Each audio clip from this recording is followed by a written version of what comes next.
The show starts in 10, 9, 8, 7, 6, 5, 4, 3, 2, 1, go.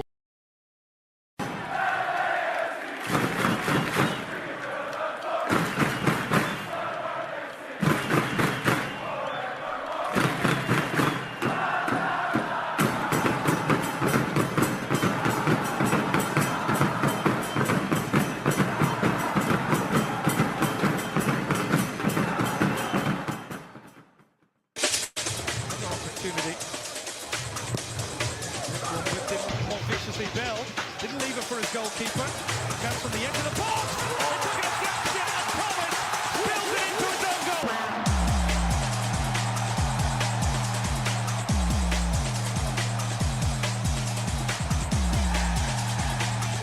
There's a corner kick in their defensive end, and you see how many numbers they have in their own 18 and their own 6. They're slow to get out and put pressure on Cengiz Ünder, but ultimately, all eyes are going to be on Andrew Thomas. Getting it started in this match in place of Stefan Fry, their regular goalkeeper, their stalwart. He just makes a blunder here. Gets the shots coming through bodies. Yes, maybe he sees it a little bit. Really good defensive play from Eagle Jesus. And now tries to spring the ball in line. Ebobisse in on goal. Comes back up now. Ebobisse scores.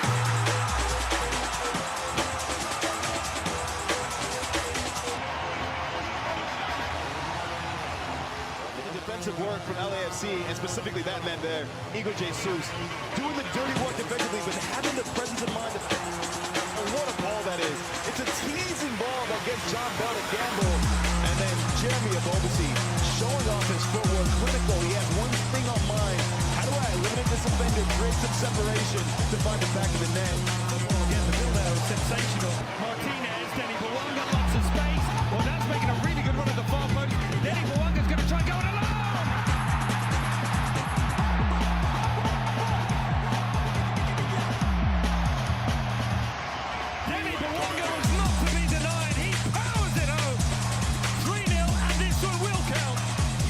Rewarded for that hard work, but it starts with LAFC just being so comfortable, so calm in possession, to finally free up space, to get their attacking players in fighting position. And David Martinez initially, who receives that ball with acre of space, and now Denis Bouanga is isolated. He's 1v1. A little bit of fortune, but his endeavor, his desire to run at defenders puts him into a promising position. He gets his goal.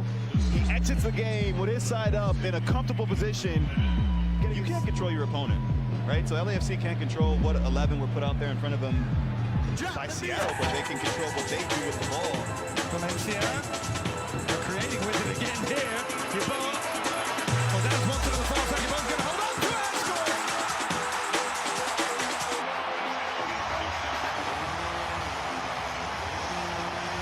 Only one thing in mind when he had that ball on his foot. Goes for goal, and he finds the back of the net. And introduced himself and made an impact. Yeboah, he's been on the pitch for less than 5 minutes, but when he gets into an advanced position here, composure. This isn't my first time. I've been in this position before. Shows good composure, good awareness.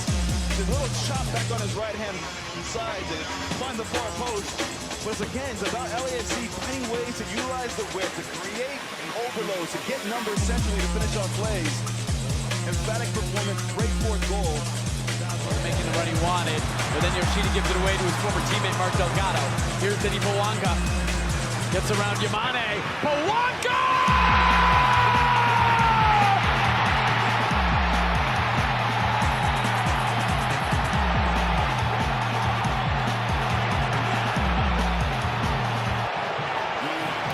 Does he love this game or what?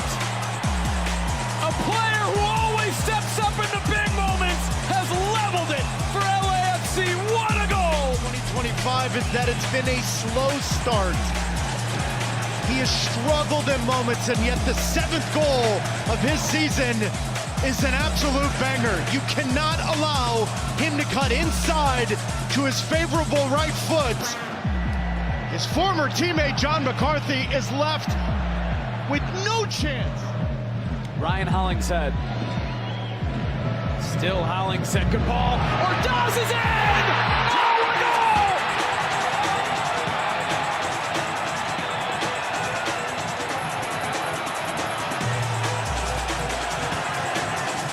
The 21-year-old Encino kid comes to Carson and gives LAFC the lead.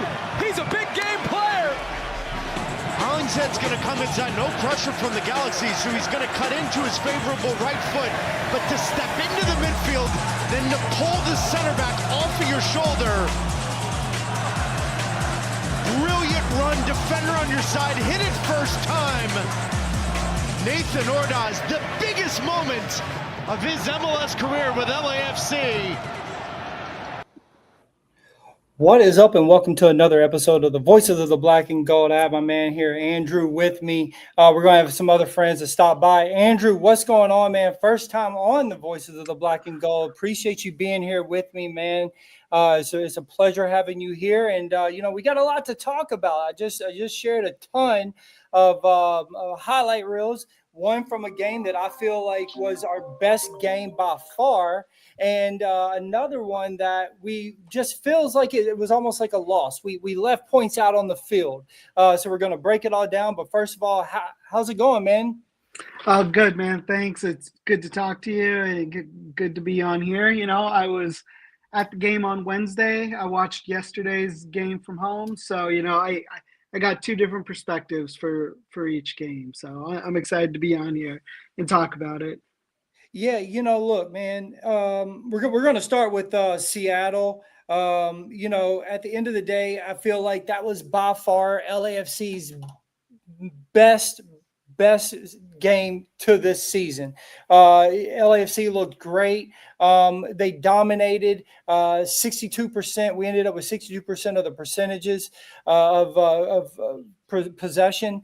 LAFC just put it all together, and it was coming off of the Whitecaps who, look, we went in there and we played well. We ended up leaving points on the pitch there also, but it felt like the momentum was in our favor. We go into Seattle where we just got beat 2 months ago at a 5-2, and so then you go into Seattle and you walk away with a 4-0 victory, feeling really good to go into El Tráfico, and then we leave the points there. But we're going to cover the Seattle first. What did you see from the LAFC Seattle game that you were most surprised about?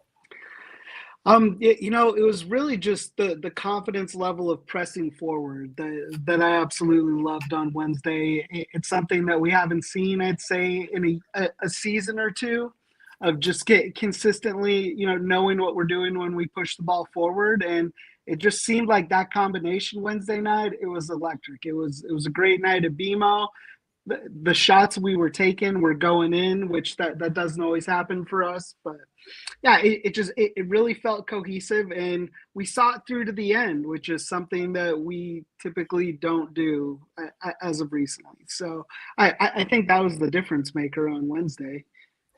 Yeah. So what did you think about the energy? Like, isn't it weird how Dolo says, oh, he's leaving, and then all of a sudden now we're playing a completely different style? We're not so what I mean by that is in against the Whitecaps, you've seen that we came out really firing, and then after we took the lead, we set back, and we're going to talk about obviously that for this against the Carson game. However, in that game, when we took the lead, we never stopped pressing. We constantly were in their faces, making them uncomfortable, and it really felt like the old school LAFC, the Bob Bradley days I like to use, because that's what it really felt like. And so what I was most impressed with is that there was no stop. Even from the subs that came in, it felt like we got fire from the bench also, right? It felt like everyone was on the same plan, and no one wanted to sit back and wait for the ball at all. We all wanted to go after the ball. Yeah, exactly. Anyone that came on the field, they knew what they were doing. Yeboah scored a goal. It felt like we knew what we were doing going forward. And a lot of times we've sat back in this last year, and then occasionally, like the last couple minutes of the game, Dola will press, but it's just this weird defensive being okay with whatever, that it's infecting this whole team now. For a while it was just, haha, it's how Dolo is in press conferences. This is how he acts on the sidelines. But I don't know if it's tactically or what, but you just feel like that this team just doesn't care like he does, and it's hard to watch sometimes. No, it really is, man. I 100% agree with you. It catches me off guard. I don't quite understand it. I'm not sure why we take our foot off the gas, why we are a team that wants to park the bus.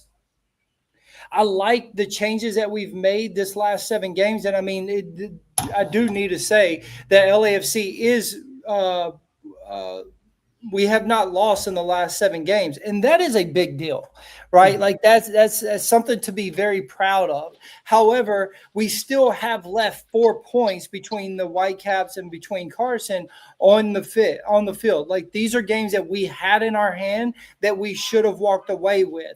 But a big victory is going into Seattle or playing against Seattle at home and walking away with the 3 points in the fashion that we did, a 4-0. Like, you get beat 5-2, an absolute butt spanking, and then you put one on them for a 4-0. And that's what we want, right? Right now, LAFC is sitting, I was looking at the standings, LAFC is sitting in 5th place with 22 points. That's going to be 6 wins, 4 losses, and 4 ties. And obviously 2 of those ties we're talking about right now. And if those are just extra points that we could have won right there. Had we had those 4 extra points, we're sitting in 2nd place right now. And in the West, right under the Whitecaps. And we're feeling pretty confident going into the Club América game. Yeah, not as negative as I might sound, it's not taking away anything that's been done. Like, it's a winning mentality that this team's always had, and it's what we have come to expect from this team. So,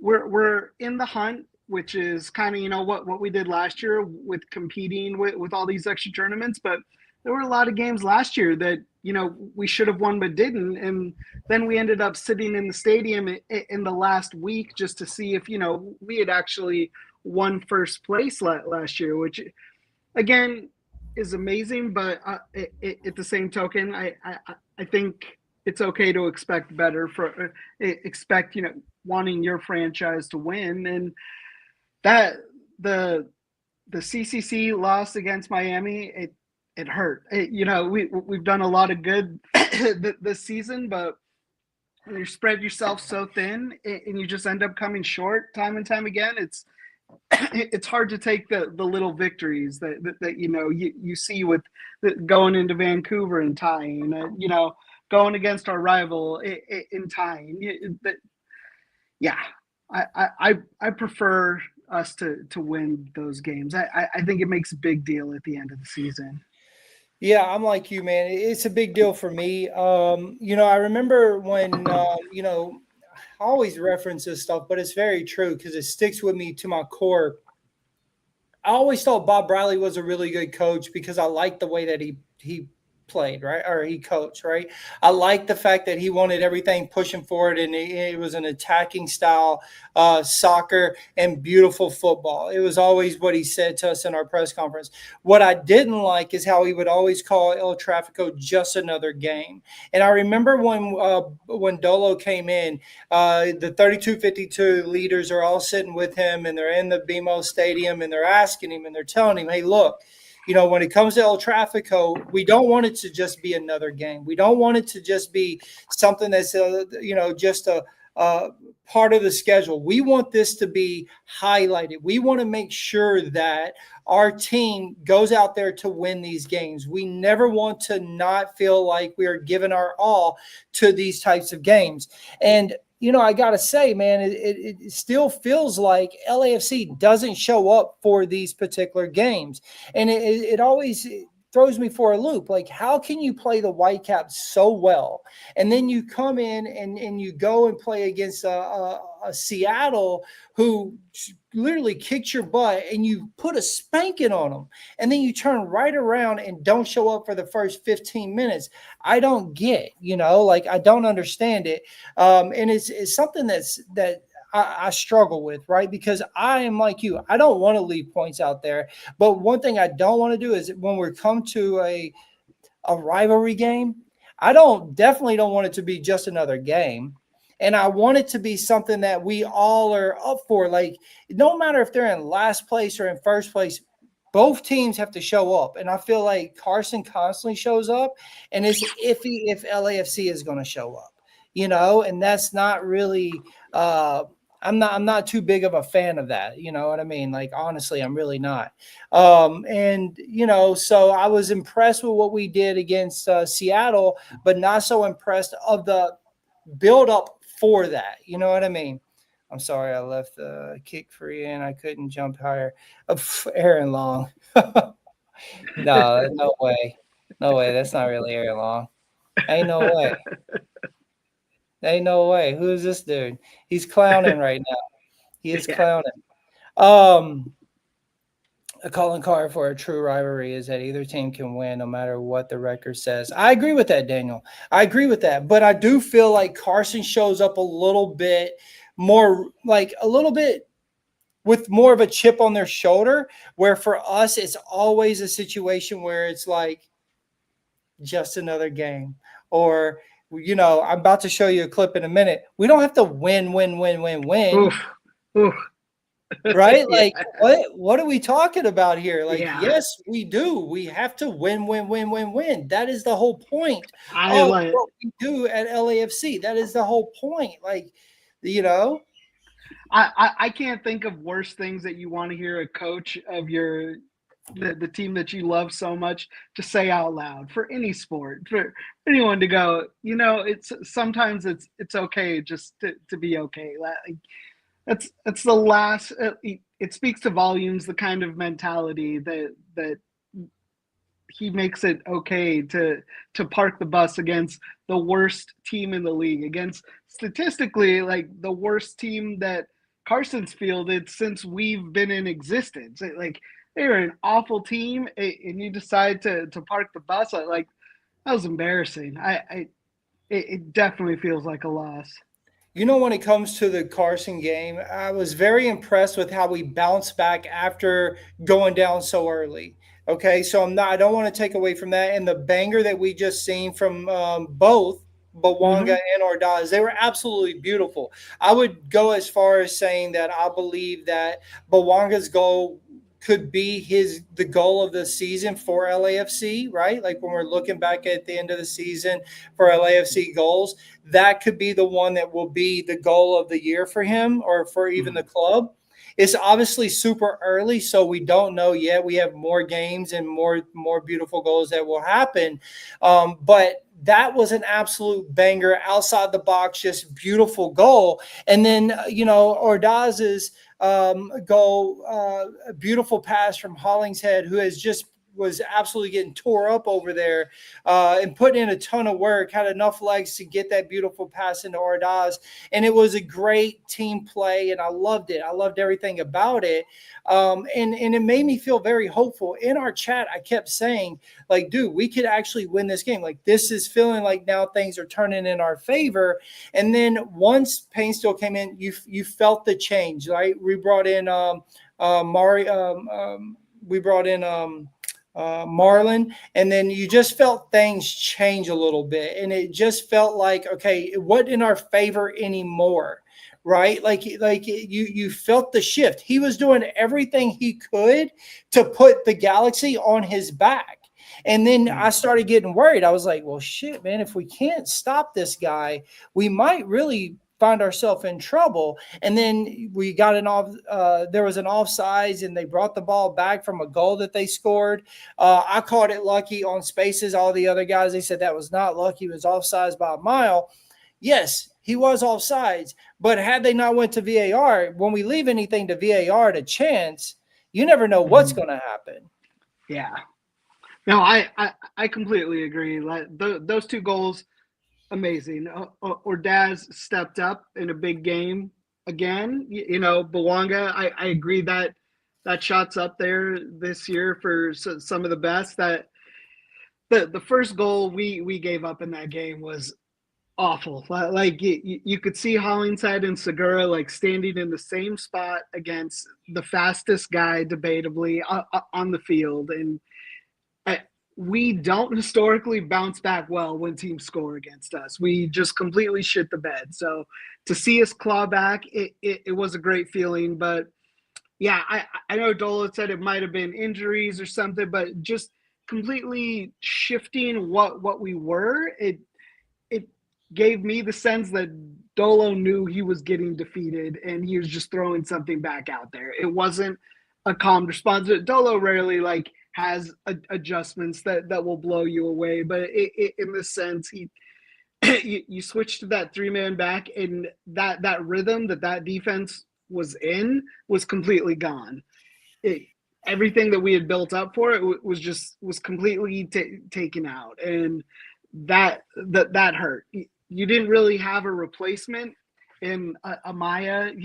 He's been good. He's been serviceable. He knows this league, but I would say that was probably not his best showing when he was subbed in. I think that kind of contributed to it, but you can't leave those things up to chance. Like you said, that got called back. We were just getting torched. We were getting torched on the wings, and I don't know what it is with Artem, the Hollingshead backup, or what it is, like why he doesn't see the field. He's too offensive minded. I get it, but everyone was just a step faster than us when we were on defense, and it was apparent, and we were playing for our lives. You couldn't you saw there were 10 defenders back, at least halfway back into the penalty box those last 20 minutes. And at that point, when you're just saying a prayer, you pretty much know what's going to happen at this point with this team. And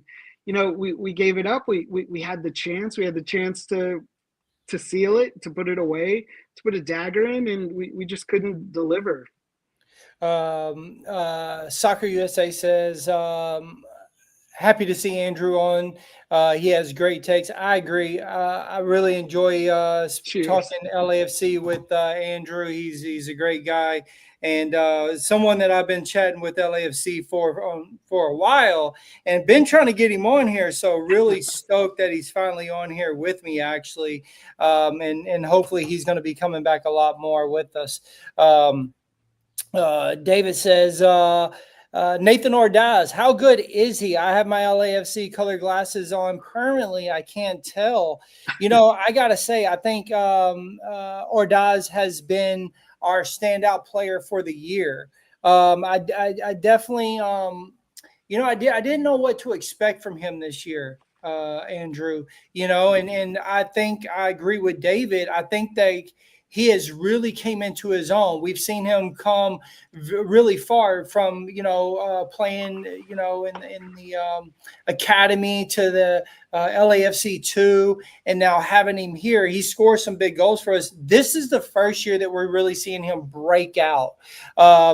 It's sort of like the Opoku days, right? Where we brought in a kid and then he just blew up and then we moved him on. Duke, even. These are guys that I remember that were in our academy that came up. I will put Ordaz in that same type of category. Although I got to say, I feel like Ordaz is even doing a little bit more for us because we are sort of relying on him a bit more than we would have, Duke that played in the midfield because he had people around him, Opoku because we had the Velas and the ball, like we had people around him. Ordaz really has to be that other guy with Bouanga, and so we're putting mad pressure on this kid. Yeah, I will own it. I have been someone that said for a while that he needs to be eased into the game, and these last few weeks, he shut me up and made me a believer. Consistency, I think, at that age is the biggest thing. He's starting to show a little bit more. he's filled out. He's finding himself in the right places for things. He can get a little bit chippy, which I will always love to see. But Ordaz, I mean, we're not going to get into Olivier Giroud because he's not even playing. But like when you look at it, like Olivier Giroud's on this team. Ebobisse has been coming in and producing just like this is our homegrown. Given making our coach say it's a no-brainer in the biggest games, he's putting Ordaz in, and he's coming through for us. It's crazy. I had thought that going into Sunday, it should be Bouanga, Ebobisse, and Ünder, and Dolo came with this front three again, and Ordaz came through this time. It's incredible. I'm Team Ordaz now. It is amazing to see what that kid's like, what he came from and what he's coming into now. Just the people he's beating out, and it's without a shadow of a doubt for the fans and for the team. It's crazy to see. Absolutely, 100% agree with you. He says, question for Nick, who is your favorite player right now? My favorite player right now, man, I mean, I'm still a Bouanga fan. I got to be honest. I still am a Bouanga fan. And I think that's who I have to stay with. Listen, I'm a Giroud fan. I have been from way back when. I'm a huge City I guy. And of course he played for a team that I don't really like or whatever, but I've watched Giroud for so long with the French national team that I've always really liked him. And I hate what's going on with Giroud. I really do. I hate it. And I know a lot of people are over him, and I get it. There's some valid points there, but I would still like to make the argument that I don't think Giroud has had the fair shake at this. And that's really the truth. And I know people are going to be pissed off with this, but he doesn't come from City A playing in one of the best leagues, in my opinion, the best league. I know a lot of Premier fans, I know it, but for me, and scoring 13 goals, and I think one year, the last year was like 13 assists, 13 goals, 2 years running, and then come to LAFC and just can't score anymore. He gets no service, and what I was hoping for was Ünder was going to give him that service, but we don't see them play together, and that is a shame. It's terrible, and we had all as fans cried so much to have three DPs that none of us ever thought, like, will they play all three DPs at once if we even have three DPs? And I had always said in any chat on Twitter, like, they need to play Giroud. Like they owed it to him. They owe it to him to make it work. They owe it to him to create. Like, he's a 38-year-old world-class striker. He doesn't need to come in to LAFC and learn what we're about. It was on Dolo, and to an extent Thornton, to bring in someone that you knew you couldn't integrate into this team. Now, he definitely soured this year on people, but I will maintain that the last two games that he was in, he looked like a different player. He was running around. He knew where to be, and he hasn't scored a lot for us, but the one thing is that he's always a one-touch pass and move, and he was creating a lot of things when he was there, but it just wasn't what we needed. I'm not saying he earned his DP salary or anything like that, but he was creating service when he was given the ball, and right. It's just not fair to everybody. It's not fair to him. I think it would be like a Zlatan style thing where if he goes back to Europe, he'd probably blow up again in Europe, where there is those strong teams with service. I think that very much could happen for him. I think if we win this game against America and that transfer window opens early, I think that's something we need to look at, buying him down or what. And I got to believe that there is a plan in place going forward, because you're watching Olivier Giroud not even get 10 minutes in any game on our team. And it's a shame for soccer, and it's a shame for this team, and it's a shame for him to have it. Like if it's not working, like give that man the respect, and let's move on from it. I agree 100%. You know, I'm bringing my buddy Will on because this is something him and I were just talking about also. So I'm going to add him to the stage. Will, what's going on, man? Funny enough, we're having the conversation that you and I were just having on the telephone, man. Will, Andrew, this is a good friend of mine from our Voices of the Black and Gold chat. But Andrew, Will, and I actually I was on my way home from work, and him and I were literally talking about this. It's unbelievable that you are playing a huge derby and you don't have Olivier Giroud playing in the derby. You know, he doesn't even get any minutes, Will. This is a shocker because you and I believe that he would have been pretty good in these type of games. But to Andrew's point, if we're not going to play him and he's sitting on the bench, it's either buy him down or have the respect, as Andrew just said, and let him go.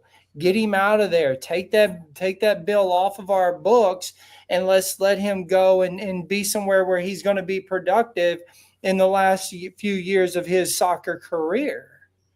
Yeah, he's the third. He is the most expensive third option striker in the history of MLS, maybe in the history of soccer. I'm not exactly sure, but you know, $6.5 million a year. I think that's what he makes, $6.5 million a year. To not even get a single minute.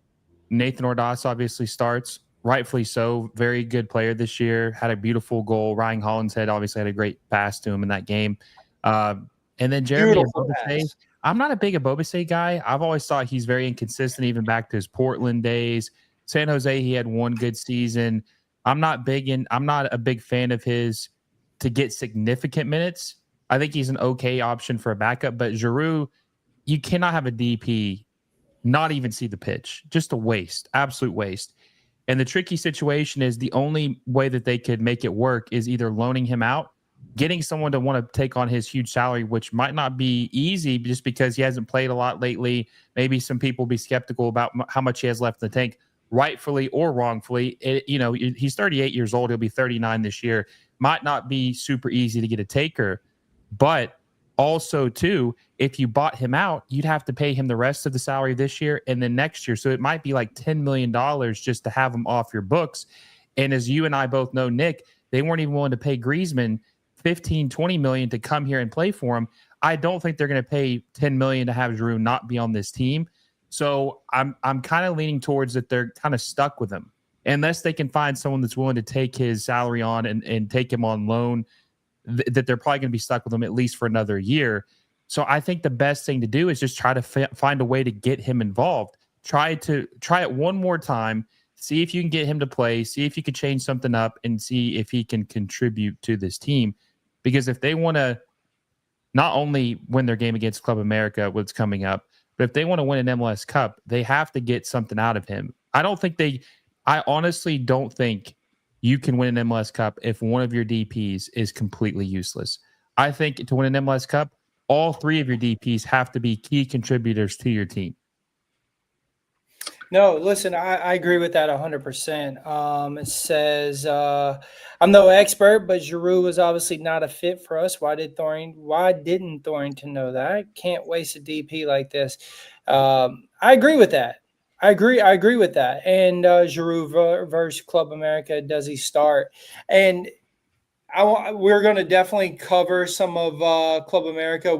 I guess we could skip to this particular question, then we're going to go back a little bit. But I would like to see an Ünder and a Giroud start. Why is that? We're talking about the mentality of these kids. Like, for me, I don't think Martinez is going to start anyway because he came off hurt, right? So we're assuming that he's going to be hurt, which probably opens it up for Ünder. I know everybody's going to want to have Ordaz on the pitch because he has been playing so well, but maybe you bring him on, at the half with all that energy that he'll have, and you have the veteran, someone who's played in some of the biggest rivalries and derbies in the world. Although this isn't a derby, this is a ginormous game. The energy is going to be like a derby. So whom better on our team that has that wherewithal to say, I can play these types of games? No one is better to play this type of game than a Giroud, Andrew. Yeah, I agree with that. I would like to see Giroud get the nod, at the very least get in there at some point.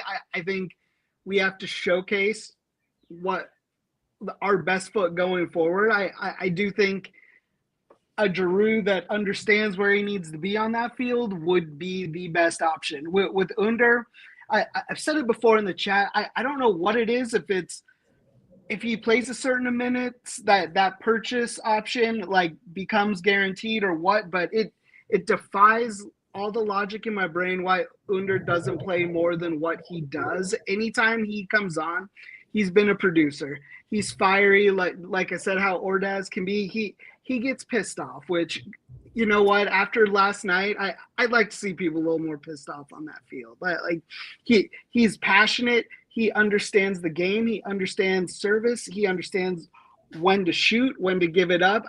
He is our best option on that wing, and David Martinez is my favorite player on this team currently. But I think what Ünder brings to this team, I don't know if it's contractual or what, but he's got to be on the field. I think Ünder is more important than Giroud at this point. And though, like you said, Martinez did come off hurt, so he may or may not play. Ünder, regardless, I just think he's someone that this team doesn't understand what we have in him. As the fans or anything, he is a veteran from the European leagues, and he's got a killer instinct. It's just not something that this league is used to, and I hope we figure out a way to make him stay.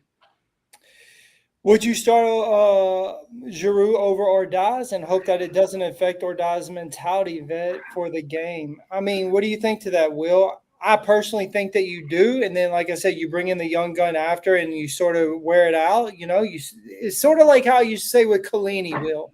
You bring in the older guys, you have them set the tone for the vibe. You settle the guys down because you're there. When you see them getting anxious, you can help settle them down. Now everybody's set in. Then you bring in that extra speed with an Ordaz and that fire that the kid's going to bring, and he can help you push you to the next spot. But how do you feel about that, Will? Well, I think this is the biggest game the LAFC has played since last year when they lost to Seattle. I think this is the biggest game because this is a chance to go play in the FIFA Club World Cup, be one of only 3 MLS teams to not only go represent your team, but the league in a format that showcases your talents around all these teams around the world. So, and obviously Olivier Giroud has played, like you said, in many big games. He's played a lot of big games for France, for club. He has the pedigree that you need to go into a big game like this. And I feel like this is a game that could get him going, right? I don't think anyone's questioning that Olivier Giroud has the capability. I think he still could do it. I honestly believe most of his downfall is Dolo. I think Dolo has just set him up for failure completely. And Dolo makes very questionable decisions all the time. Like yesterday, which I know you guys probably got into this already, but yesterday when he parked the bus super early, which was stupid. And then when the Galaxy tied it up, they were in trouble. They weren't going to score again the rest of that game. And like you said that, Nick, too, where you just can't park the bus in MLS. It just never works out in your favor. But I think they got to get Olivier Giroud in this game, try to build some confidence. Like I said earlier, I feel like you're stuck with him for at least you're probably stuck with him for another year. I mean, it's just hard to get out of his deal unless you're willing to write a check for $6.5 million. You need to get his confidence up. You need to try to get him to a place where he is at least playing some games. Maybe he's not starting every game. Maybe he does swap out with Ordaz, but at least playing. He cannot be on the bench as a healthy scratch, not getting any minutes and just completely wasteful. I think you have to start him. Hopefully he can do something, whether not to score a goal, but maybe get a goal contribution, maybe set someone else up. Now, I will say this too. The way that Denis Bouanga has been playing lately, playing some of the best ball he's played in I don't want to say a while, but like this is the Denis Bouanga that I'm used to seeing of just absolutely destroying the league. Having someone like that on the wing who's just a lethal force can make things easier for Olivier Giroud because Denis Bouanga is playing so well to where it makes you think that he's almost going to have to be double teamed to even take him out of the game, which if you do that could set Olivier Giroud up to, have more opportunities to get involved. So I think that, yes, he needs to start. And I think this could be a big confidence boost for him and the guy and LAFC heading into hopefully winning and playing in the FIFA Club World Cup? Well, I want to think that too. All right. But listen, guys, I think there's something that really rubs me even more wrong than what's going on. And I want to have a little conversation with you guys about it. I want y'all to watch this, okay? I want y'all to watch this. Andrew already knows where I'm going with this. LAFC fans were really high, especially because the different standing positions. Do you feel like it should be the right time, the right place to make a winning statement in Carson? I think we were in a good position. We had an excellent performance on Wednesday against Seattle, and so the team certainly had enough confidence to win games like this. But I think also it's also really important to not to lose games, not just always to look to win. Yes, we all want to win. We do everything we can to win derbies, especially for our fans, but to win games like this. But I think also it's also really important to not to lose games, not just always to look to win. Yes, we all want to. Not to look to win. Like we're sitting here talking about the biggest game of our club history. And that is what you say versus your rival. And this is the confidence that we have going into the locker room for the guys to say, hey, guys, it's all right that we left those points on the pitch. We're going to a Club América. It's the biggest game in our history, but we don't have to worry about win. Let's just go and have fun. Let's just go have fun. Like, I personally don't get it. Like, I don't get it. And listen, bro, I have been harsh on Dolo and his pressers. I would say go back and watch all the old VOBG shows, but there is none, right? But if you did watch back then, you know that I've always been very critical of his pressers. This, to me, was the worst one he's ever done. And for you to, after El Trafico, not only that, guys, this guy was seen hugging, what's his name? Reese, whatever. Royce. And Mark people Royce. were pretty pissed about it. Okay, y'all both have the Germany thing. Cool. Whatever. But I really don't want to see you hugging him after an El Trafico, and the guy that actually tied the match and made us lose those 2 points. And then to go in there and just completely say, it's just not about win. Yes, it is. That actually is the point, is to win. Because as I was telling you earlier, Andrew, had we not left those 4 points, 2 from Carson, 2 from Whitecaps, we're sitting in second place behind the Whitecaps, only 3 points behind for the Western Conference leaders. So to me, those 4 points are a pretty big deal, right? And the confidence from that also is a big deal, Andrew. So I'm going to come to you next, Will, because I know you already have your things about Dolo, but I want to hear it from Andrew. When you hear that, because again, I've been super critical, and Andrew put me in my place. If I'm wrong, I am willing for you to tell me that I'm a fucking idiot and that I need to slow my roll. Or does that also bother you the way it bothers me? Because it really irks me inside. For me, that type of comment says, just go on and go. Bring in Ante now. Let's finish the season with Ante. You go on and go, and let's find our next coach. Yeah, I'm pretty fed up with this victory lap, and hey, it is what it is, because they never gave the time of day to our club legend, Vela, and even said a goodbye, and this guy just gets ruin a season for us completely. It is maddening. After last year when we lost to Seattle is when I finally started being a Dolo out guy. It's very apparent that managing this game is too big for him. He gets out coached. There hasn't been leadership really on this team, on the field when things go wrong. And to hear him actually say those words last night, like you just feel everything that's missing from all those big losses that we've taken in finals and different tournaments.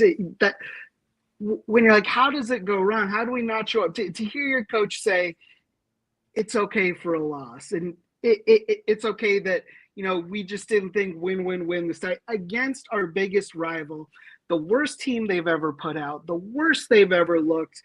And all we could think to do was park the bus when we go up a goal against them. It is embarrassing. I don't understand the mentality of letting this guy stay this early on in the season going, hey, I'm not going. Who are you convincing to come in this summer transfer window when we don't know what's going to happen? So then you're talking about we're just getting somebody in coming the winter. Who knows if we'll still have what's in place, what's needed. So then we're going to go back to the famous LAFC, but wait until the summer signings. Like they're setting this team back an entire season. And for someone that's had season tickets since 2018, to see what they upcharged us for this year, they sold us on a lot of things. They didn't directly say Griezmann. They didn't directly say a lot of things, but they charged us an insane amount. And the expectation was that there was going to be a beautiful product on the field. And you have a coach that's okay with not winning every game. And I don't know how it affects the team when you're up, when you're in sync, when you got Bouanga scoring that, then Ordaz coming right back and doing that. And then you get the notification from your coach. You get the signal that you have to start playing defensively. Like, what does that do to you on the field, knowing the talent you have on this team and your coach is calling to play it defensive and just to get out of here one goal ahead? How defeating does that have to be for people that have a winning instinct, that want to be great, that want to chase trophies? I can't imagine what that does on the field. And I hope to God, like, there's a moment of clarity in this front office about what needs to be done. It's summertime. If he was staying for his family, the kids are probably out of school. If that was the big thing, like, give him a send-off, let it be. Like, I feel like we're being mocked at this point by the whole thing. I'm frustrated. I'm ready for him to be gone. I don't have a great feeling about America. I'm going to be there because I'm here for this team, but what he's done to this team, this team is too talented, has been too talented for the last year since we reloaded after winning a championship. And we still can't get over this hump. So something needs to be done about it. I couldn't have said that any better. That was actually freaking beautiful, Andrew. And Will, he spoke nothing but truth. How true is that? We don't give a send-off to our legend, someone who probably deserves to have a statue at some point outside BMO Stadium. Carlos Vela does deserve that. And again, guys, if you watch what I said back in the day, I have stuck to this. It is bullcrap what we have done with Vela. Like, he's not coming back. Give the guy his proper flowers. But no, we're going to keep a coach, Will. Okay? We're going to keep a coach, Will, that goes and hugs a guy in our rivalry team after we just left 2 points on the thing and goes into the press conference, Will, and says, it's not about winning. Like, are you kidding me? But yet we don't give our legend the proper send-off, but we let him basically, as Andrew said, it's very true. It almost feels like it's his departure, his flowers to say, this is my last season. Why? You know, I've heard of a 2-week notice. I never heard of a 7-month notice. I've never heard of that before. So I think once you know you're leaving, it's time to just pack it up and get out. That's my thoughts on it, because how committed are you to this team if you're already checked out and know what your next move is going to be? I think that when that was decided, they should have had Ante or Mark DeSantos, whoever it would be the interim manager until they figured a coach out in the summertime, which there'd be plenty of people interested in this job. Jim Curtin could be a guy you could try to reach out to, try to bring him in, get a head start on that before another team that would be an attractive job opens up, try to get him locked down. Now, I've been Dolo out probably before anyone else. Yeah. And the reason why I have been is because I see the teams LAFC have had and how much he has underperformed, how much he has underdelivered. This isn't a team that is expected to be the runner-up. This is a team that's expected to be the winners of these trophies. He has choked so many finals away. He was saved by Gareth Bale in the first MLS Cup final. He won that. Okay, cool. MLS Cup, be proud of it, celebrate it. But then he choked the Campeones Cup. Then he choked the, I want to say, the Champions League final. He choked that against Lyon. Then he choked the Open Cup in the first Open Cup that he played when it was Open Cup. Yep. And then he choked the MLS Leagues Cup in Cup? 2023. Then he choked the Leagues Cup. Wilfred Nancy completely owns his number. And at a certain point, you're just like, damn, how many finals can this guy lose? I mean, the players are good enough. It's something else. You cannot lose that many finals and just say it's the players, it's the players, it's the players. It's the coach, because the coach is probably, I would say the players are probably like 80% of the performance, obviously, in the result, but the 20% can be the difference maker in the final and what you do. And I just think he gets outmanaged in the big games. And then when you see shit like yesterday, where he's parking the bus on a 2-1 lead, is the softest shit I've ever seen in my life. And that is just playing scared. And then when he's in the post game saying, win, win, win, it doesn't matter, yada, yada, yada. Hey, Marco, can I get your jersey, bro? That's bullshit. That pissed me off. You know, honestly, this whole game was the whole optics of this game was just kind of a clusterfuck, from Marco Royce to, doing that with Dolo, to what the Galaxy pulled with Marquis Delgado. Just a totally weird situation from top to bottom. But I can't wait to see Dolo leave, because I think that this team has so much more potential if they can get the right manager in here who can adapt, who can make better rotations, who can play better tactics, who can play more exciting ball. I think people would be more forgiving of Dolo's shortcomings for championships if they were fun to watch. But there are stretches where the team is just so hard to watch a full 90 minutes. There's no creativity, very boring, very hard to watch. I know Nick mentions a lot of times about Bob Bradley that he misses the days of watching Rossi and Diamande at a certain point. Diamande was pretty damn good at one point until he was injured or he left for some reason. But Diamande, Vela, Rossi, all playing with in Bob Bradley's system was very, very fun to watch. I would love to see that again. That was a team that was like, damn, you better hold on to your hat and hope to God that you can score more goals than them, because they're going to score 3 or 4 on you. You better hope you can score 4 or 5 on them. They have got to get this next hire right. And I hope to God, guys, I really hope to God that they don't hire Razov or Mark DeSantos. Go outside for once. Go hire someone new. Try something different. This job is too big to be promoting the assistant coach to head coach. It's just too big. Go test the water. See who's interested. Talk to a couple different people. I know that they could land a good coach if they put some fillers out. If you're going to hire an MLS coach, Jim Curtin's got to be your guy. Not an assistant on this team. It's got to be Jim Curtin, because Jim Curtin took you guys down to the wire in 2022. And if you look at the roster difference, yes, Philadelphia has a talented team, but he was very influential in developing some of those players. If you look at the spending between Philadelphia and LAFC, it's not even close. So imagine what he could do with your guys' resources and talent. Who knows what he could do? The sky would be the limit. No, I agree with a lot that Will just said. Actually, I think I think Ante, he probably has really earned a spot to see what's going to happen 1 year of him coaching. I get that. So to your point, Soccer USA, I can see that. However, I'm like Will. I think LAFC is too big of a club to constantly going after people, coaches from the USL or assistant coach. And again, if you are going to go for a coach, it should be that's going to be an MLS. It should be Curtin, because if we think about that Philadelphia team, they were similar to how Bob played with LAFC. They were very forefoot. They made you uncomfortable. They pressed the shit out of you, and that is the style that LAFC LAFC should be playing. Y'all hear that from me all the time. I'm on a repeat, and I get that. But this is how LAFC plays the best, when we control the game, when we have the 60% and more of the possessions. That's when we win. And so that's what I would like. I said last week on the show, I personally would like for them to look at Tata.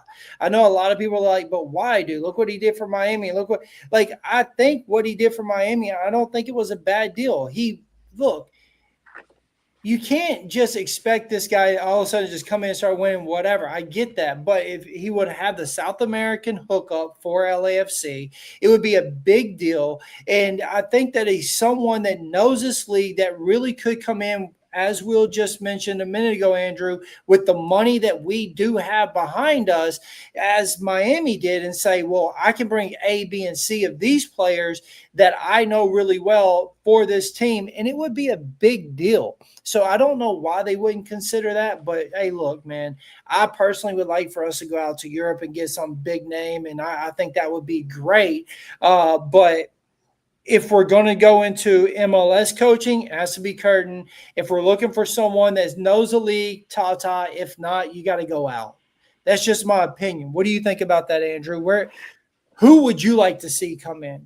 So I'm a realistic person when it comes to coaching in the MLS. Okay. As much as I would love some big name, and I know people like to throw names out there online, I'd be genuinely happy with Jim Curtin. I think it's a realistic option. I think what he could do in terms of development, he could help build the academy, which is something that, we've all felt that, is another thing we can progress with this young franchise. And just touching on Ante real quick, I believe he deserves his chance as a coach. I don't believe it's here. I don't believe it's this summer. This coaching tree, it needs a reset. It needs to start from the beginning. John Thornton has said for as long as he's been here, he likes an attacking style play of football.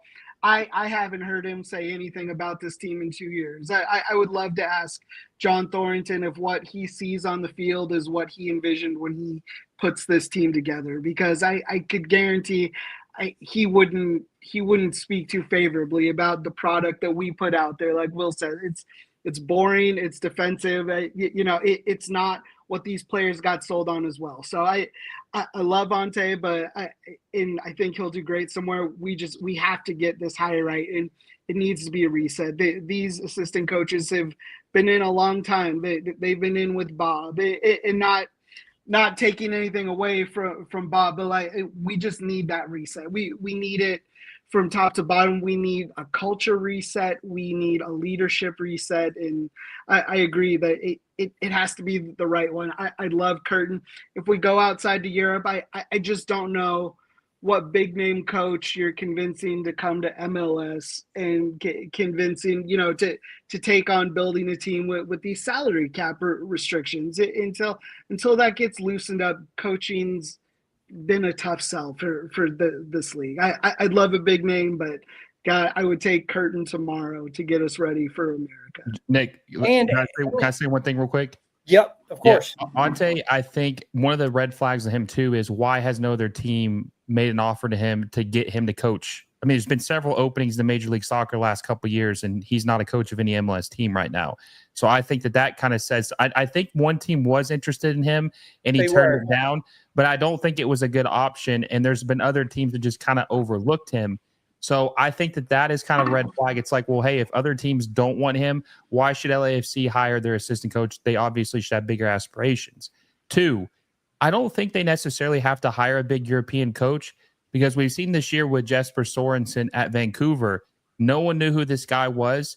Essentially the same roster they had last year when Sartini was there, and now they're the best team in Major League Soccer. All it took was a new coach with fresh ideas, a different style of play.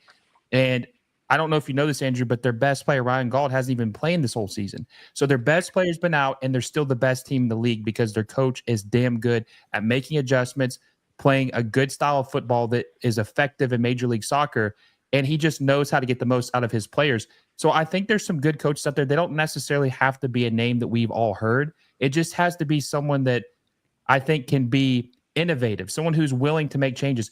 Dolo is the polar opposite of innovation. The guy is stubborn, and he does not change. He is very, very stubborn in the way he plays. They need someone who is fluid, somebody who can just they can adapt to the roster they have. But Olivier Giroud is the biggest example of just not adjusting to your players.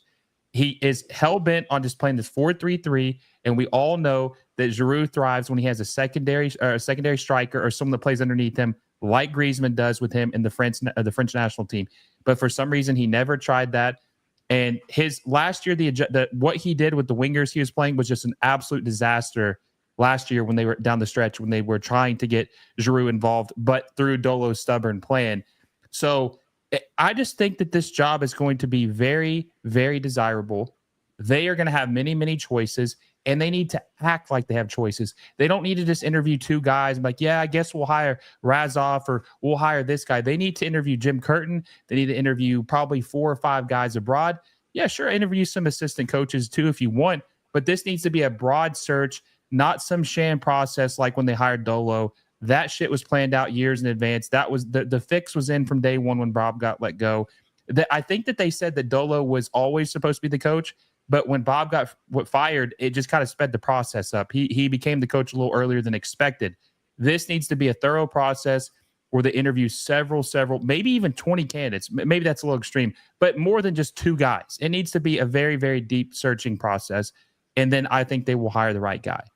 So I think you both had great points, and I know we're going over. And first of all, thank you both for being here, and everyone that's in the chat, and the people that's showing up here. But I just want to say this real quick too. 2 points that I want to point out. Andrew, you hit it on the head. I remember when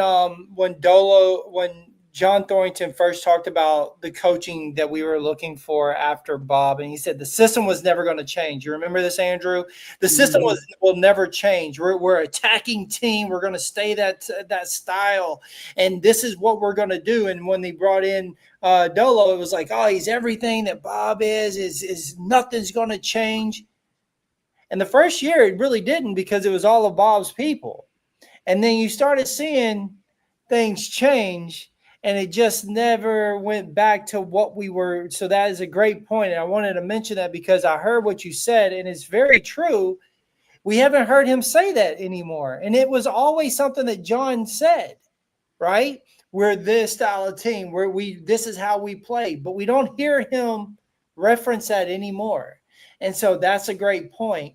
And then another point I would like to use is Bruce Arena getting the call. Hey man, that would be huge. Not gonna lie, but he's doing big things over there in San Jose right now. And Will, I heard what you said about interviewing a ton of people, but I do have to say, I think most LAFC fans would be really happy with the Jim Curtin, and knowing that Carson down the road is okay with losing every single game this year and rehiring their coach. That is better for us in a way to pull Curtin to us, because I said this before, I believe that if they had let him go, it was going to be a race between LAFC and Carson to try to get Jim. And then they might have a little bit of an edge because he played there. I think that we probably are the front runners to get this guy. We just need to be really making the moves. And so I think all of us would be absolutely satisfied with that. If LAFC is going to say, no, we want an MLS proven guy, then he's your guy. If you want someone that knows the league, well, then you look at a person like a Tata. I know they said, oh, his wife don't like LA. That's fine too. But you still should have that conversation because he knows the league, right? He's not in the league with us now, but he knows it. Or if you want to just completely go outside the box and you go to Euro. But if you're trying to find a proven coach right now that says they could come in, Curtin all day. And I think all of us would be absolutely happy with that. So if it's 2, if it's 5, if it's just him and he says, hey, I'll sign it, maybe you sign that deal now and you just go on and get that ball rolling, because we do want to win. And I have to wonder, what is JT thinking when he hears a coach say that after we had been told, Andrew, for so long, nothing was going to change? Because John Thornton has always said completely different, Will. John has always said this team is all about winning. We go into. And if I would have really put my brain at this, I would have brought up that interview with him last year talking about how many tournaments we were in that year, Will, and how we wanted to go for every single one. And it was a disappointment that we didn't win none of them, because he's out there saying that. And so for us now to have our coach say that, bro, that's a huge disappointment. Absolutely huge. Cat's out of the bag. Yeah, cat's out of the bag. He's on his tour to wave to the fans and say, I enjoyed my time back here in the States, but we're going to take our talents to Germany. Well, you're more than welcome. We could help you pack your bags there, bud, and we can help you go on and get to the airport so you can go on and go. And if it's Ante that we need now to give him the rest of the season and to highlight him for any other team that might want him, hey, man, I'm fine with that too. But you can't say that after El Trafford. It's like for me with Dolo, the final thing is like, yes, he won us. He's won us some trophies. He's put up some banners for us. I respect that. I appreciate that so much. You as a coach, you know you're leaving. You know the damage you're doing to this team while you're just being here. If it's in your heart, just do the right thing. Just do the right thing and go now. For me, it's not a huge fuck you, get out of here. Like you want us some stuff, but like you know what's the right thing to do at this point. So please just do it for us. So the last thing I want to ask you, Andrew, is Will brought up about Delgado. A lot of fans were tripping out about that situation. I am not a fan of what happened. I don't blame Delgado at all. I don't think it was his fault. We just seen, the Lakers and Dallas Mavericks do the beautiful thing for him and stuff. I get that, but it's not a derby. It's not a rivalry game. And Delgado, he talked about it in the presser, said, hey, look, I actually got my ring on Friday.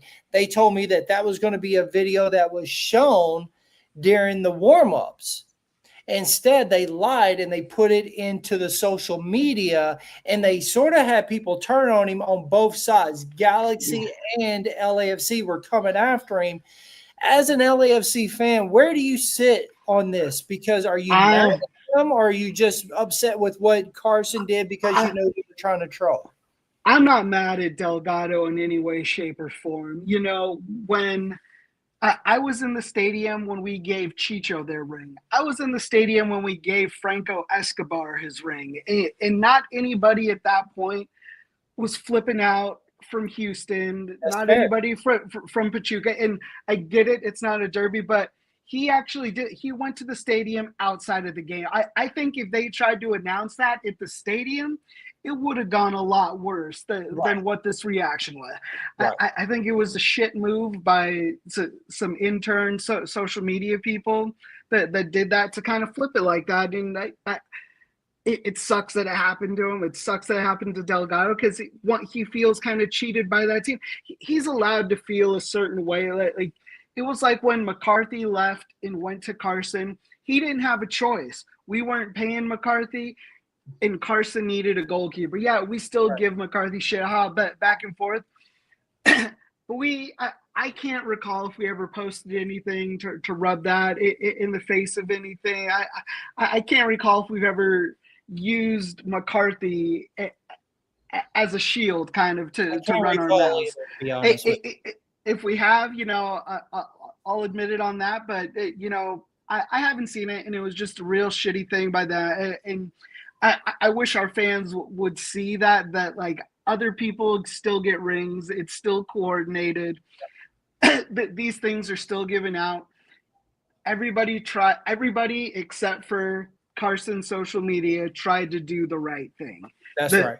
The organization, Carson as an organization, did outside of their social media. Mark Delgado as a player did something. He should feel emotional through that. It sucks that it turned us against each other in some way, but I have no hard feelings for how that happened. It was just unfortunate. It's very unfortunate, and they really put him in such a bad position, Will. Like, it's not fair to the player in a way, right? Like, and look, I heard what Bradley Wright Phillips said, and of course, in my heart, I agree with what he said. I don't want that ring before this derby because that's what type of player I would be, right? Like, no, dude, we'll do this after. But he said, dude, I went on Friday. They set him up, Will. They literally set him up. They told him that it was going to be for just on the warm up, and yet they took it right away and put it on social media. Complete bullcrap through what Carson did, but that is not his fault. Yeah, I told you on the phone earlier they were tugging at his heartstrings. They were hoping they were trying to fuck him up mentally so that way he'd have a bad game. I think that's what they did. You know, LA Galaxy are desperate right now because they haven't won a game all year. I think that they were trying to do anything. Even one player who you could fracture in a big game can do a lot of damage. And then apparently there's some players that were upset about how it was handled too, if I'm not mistaken, in the LAFC locker room. So I think they knew what they were doing the whole time because they wanted. I mean, it's their rival. They're not going to do them any favors. I'm not mad at Markey. I mean, he earned that ring, and they told him like, "Hey, man, we're going to give it to you now," and he's like, "Okay, cool." And I think that he tried to do the right thing of saying like, I don't really want to be part of any social media posts. I just want to get the ring. You can do something, sentimental, put me on the board during the game. I'm cool with that. But like, I don't want to make a crazy big deal. I just want my ring. And they took that opportunity and screwed him over, play mind games, not just with him, but the LAFC team, which is kind of dirty when you think about it, but I don't blame him at all. I hope LAFC fans aren't too critical of him. I mean, it's they put him in a really bad situation that really isn't his fault.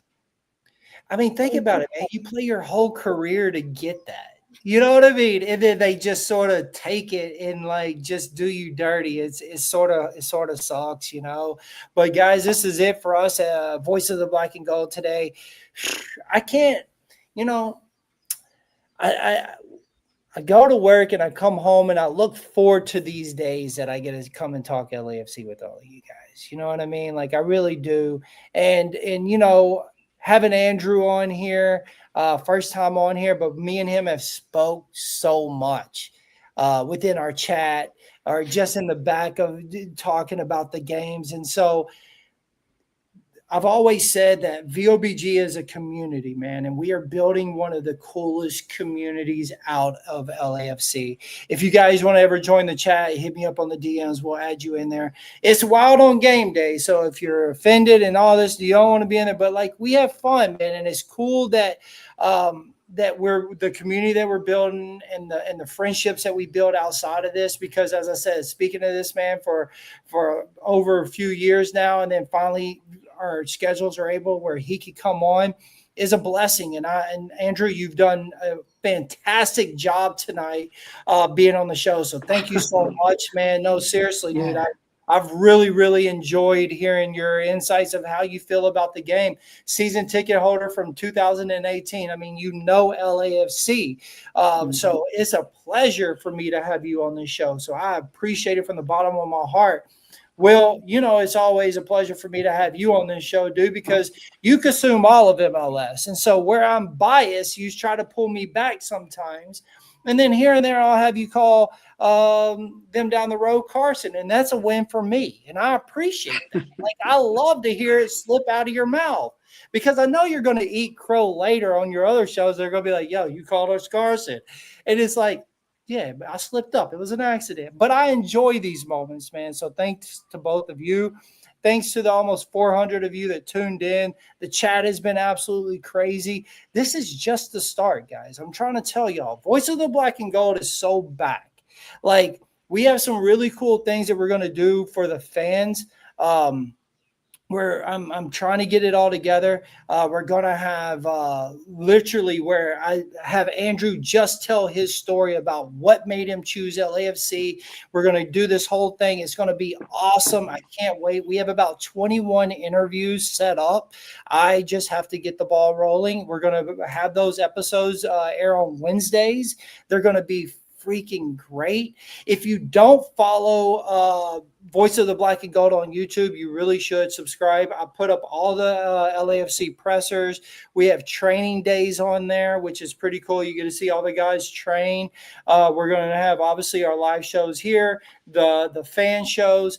So go hit that subscribe button, hit the notification thing, give a thumbs up, do whatever it is that they need you to do, but be part of the community, guys, because we are going to grow this thing unlike any other podcast for LAFC. I promise you that. We did it before. We're going to do it again. But thank you all for joining. And yeah, man, we a big game coming up against America, and we got to win. Andrew, anything you want to leave on? I appreciate it. I appreciate being on here. I love this team so fucking much. I appreciate getting to talk about it in the chats, in all the other things, and I'm hoping I'm able to come on again soon. So it's good to talk to you, Will. You're welcome whenever you want to come on, bro. I promise you that. Will, you want any final words? I love and hate all teams equally. That's all I got to say. No favoritism from me. You know, I think MLS is good when both teams are good because it keeps the rivalry going even stronger. That's just my take. I'm not going to tell any LAFC fans to pull for the Galaxy, but it is good when both teams are sharp. Last year's games were absolute fire when both teams were playing lights out. So we'll see what happens. It's going to be an interesting summer, and we'll see what LAFC is able to do the next couple weeks. Yep. All right, guys. Thank y'all so much for tuning in. Appreciate it.